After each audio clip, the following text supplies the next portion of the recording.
everybody, Mr. The Fanboy here. This is my review of last week's episode of Lucha Underground and this week's episode of Lucha Underground. I wanted to review last week's episode when it happened, but after watching both shows, I was I was too tired to get on here and review, and I just never got around to doing it because I was trying to do so many other videos and so many other things at one time. But finally, but finally, here is my review of both of here's my review of both of the Lucha Underground shows. I'm gonna start off with the December 14th version, last week's episode. The main reason I wanted to review last week's episode because last week's episode in the main event featured the return of Angelico wrestling Son of Havoc, Jack Evans, and PJ Black in a fatal four-way semifinal match in the Battle of the Bulls tournament to decide who advances to get a shot at Johnny Mundo's Lucha Underground heavyweight champion. And man, was this an awesome show. First off, the show started off with newcomer Jeremiah Crane defeating another newcomer, Dante Fox, AR Fox, to people who follow the indie scene, and versus Killshot and Mariposa in a fatal four-way semifinal Battle of the Bulls match. This was an awesome fight to start the show. It was a little bit too spotty, too many spots to call, but this was an awesome fight with Dante Fox and Killshot and Crane being the MVPs of the match. Jeremiah Crane won the fight when he pinned Dante Fox with his underhook power driver maneuver, which I keep forgetting what Striker and Vampiro called it. Next match was probably the best wrestling match of the night, and that was Drago defeating Cobra Moon, the female Cobra Moon, in the match. Awesome match. I love how they started off traditional catch as can wrestling. Then they got to the stiff martial arts style, strong style of fight that you would pretty much see in a lucha match. But the story of this match came at the end out of nowhere. A big guy who looks just like Drago, except he's wearing a reptilian mask. A reptilian mask comes out of nowhere and jumps Drago. Then a big guy in a trench coat with a reptilian mask who looks like Reptile, a combination of Reptile and Cabal, and Mortis and Wrath from the WCW days, comes out of nowhere and beats the living daylights out of Drago. Aerostar and Phoenix Star try to intervene, but they get destroyed. Too, and and after they're done, they carry Drago away. Can't wait to see where this leads. Then, of course, you got the fatal four, the main event, the return of Angelico wrestling Jack Evans, Son of Havoc, and PJ Black to decide who advances to the final match the next week for a shot at Johnny Mundo's Lucha Underground Heavyweight Championship. But once again, phenomenal fight, but way too spotty. It was too many awesome spots. There were too many awesome spots to call. The only one I can remember off the top of my head right now was the vertical suplex. To the outside of the ring. PJ Black and Angelico and Havoc were the MVPs in this match. I loved Havoc in this match because his style was quite different from all the other three who were mostly in this fight, high flyers. The only thing I don't like about Lucha Underground action is not enough wrestling. It's just too many spots.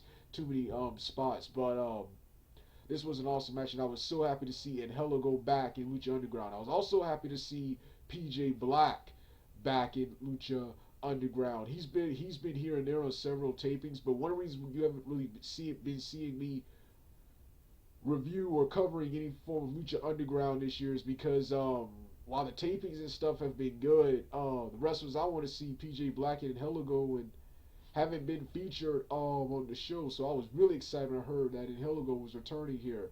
And PJ Black, if I've bashed WWE for it, I'll bash Lucha Underground for it. PJ Black is pretty much is pretty much a main event jobber. He's in high profile matches, but all he does is loses. So he's barely on what's his name. Then when he is here, he's jobbing. But like I said, this was a phenomenal Fatal 4-Way semifinal match in the Battle of the Bulls tournament.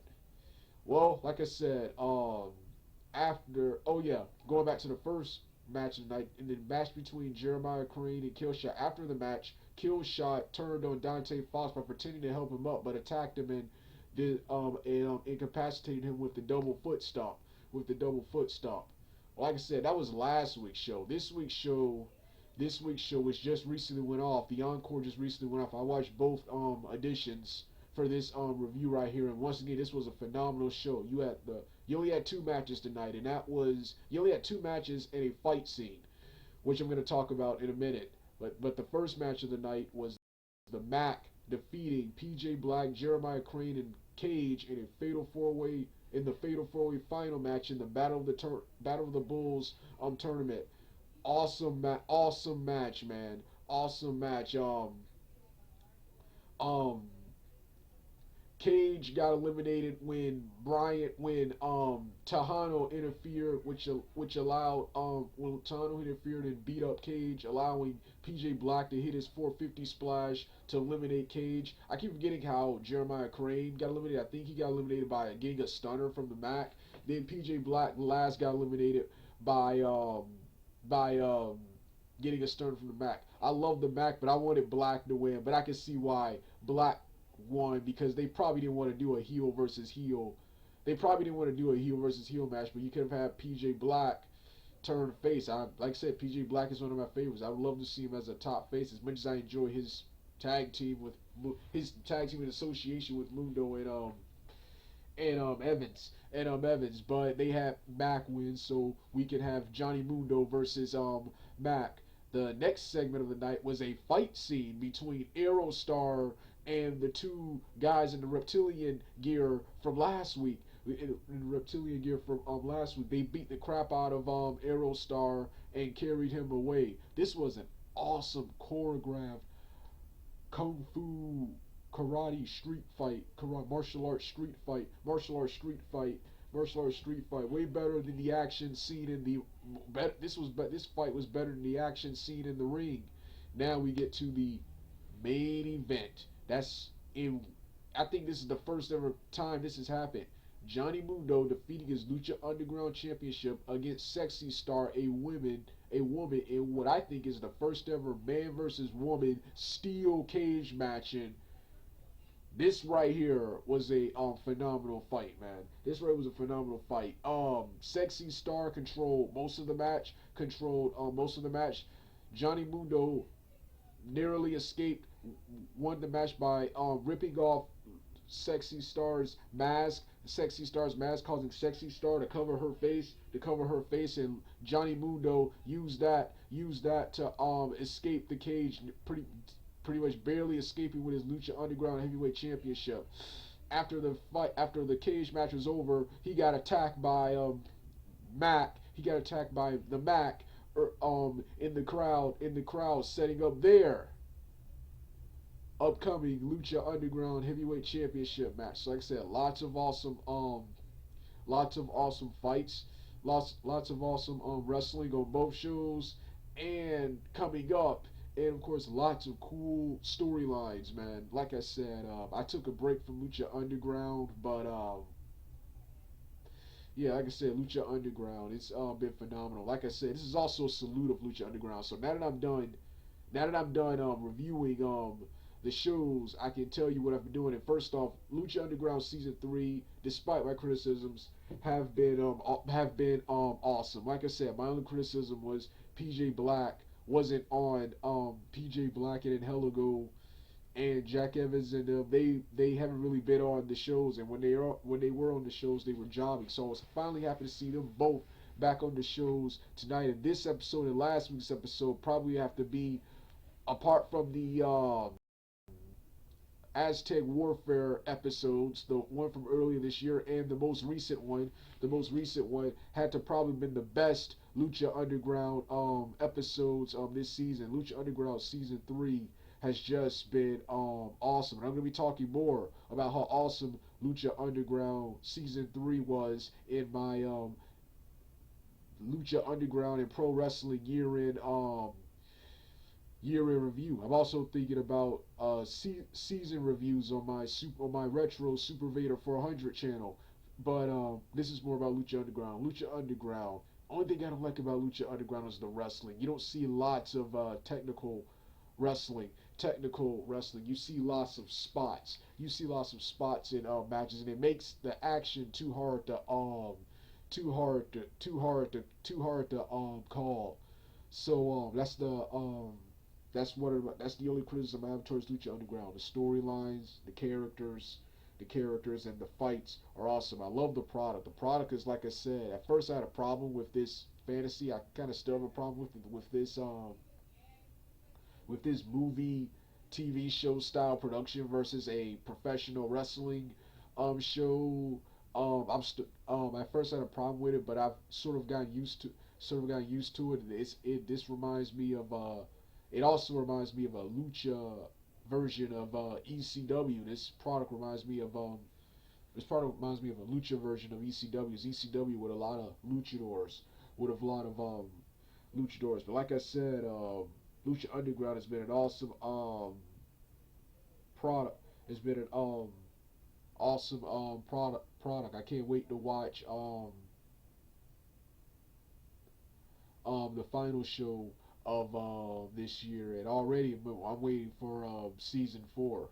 Well, like I said, and like I said, you got an awesome roster. Like I said, you got AR Fox wrestling as Dante Fox debut. You got this new guy named Jeremiah Crane. I mentioned those two guys in the reptilian mask. You got oh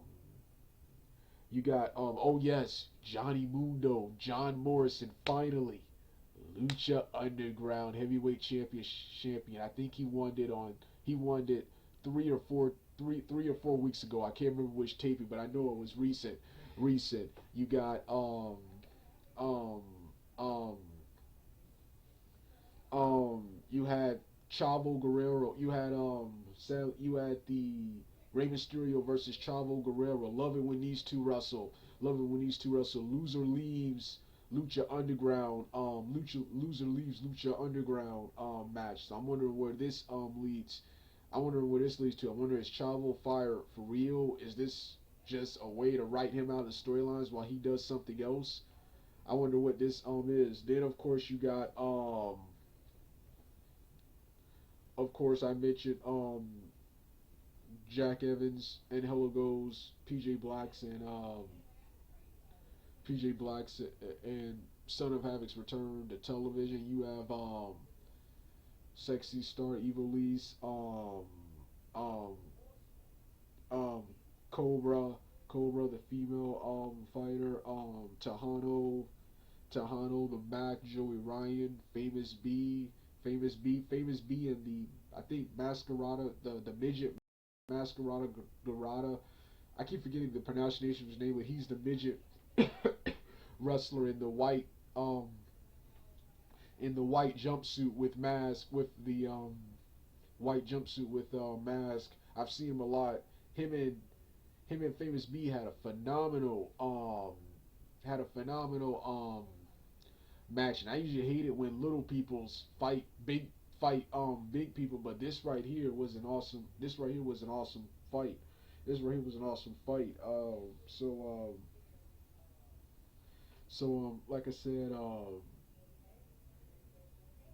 Like I said, Lucha Underground has just been an awesome product. Like I said, I haven't been reviewing or watching much shows because the wrestlers I want to see haven't been featured on here. But after seeing these 2 episodes, I can't wait to watch more. Um, Lucha Underground is probably the best product on television. In my opinion, if I had to choose right now, it would probably be second best. I find TNA to be much more as exciting as Lucha Underground is. I find TNA to be much more exciting and much more real. Well, like I said, this was my review of last week's and this week's edition of Lucha Underground and my salute of Lucha Underground as a product as a whole. All right, I'm done.